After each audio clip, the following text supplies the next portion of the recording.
in order to get here, you can go to single skip. If you click on that, it'll bring up this interface. Now, when you do a single skip, what you need to do is you have to put in a first name, a last name, an address, a city, and a state. Zip codes are not required. In future editions of that, we're just going to need an address and a city and a state.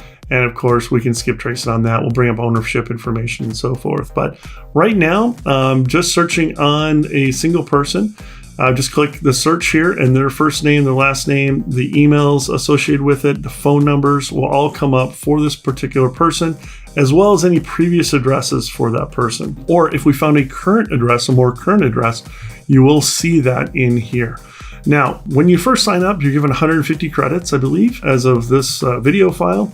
And every search is 15 credits. Actually, 1 credit equals about 1 cent, so it's about 15 cents per search. But you buy credits, and like I said, you're given 150 credits in the beginning, so about 10 free searches to use it to see if you like the system or not. And of course, there are a button here for previous searches. So if you've already searched a person and it's in your previous search, it'll actually pop up and say, hey, if you've already searched this person, do you want to look in your previous searches and find it in there? That way you're not charged with that 15-cent skip tracing every single time. All right, if you have any questions, you can always hit us up on the chat box down here, and we'll be happy to answer any questions that you have. Now, you can buy more credits here.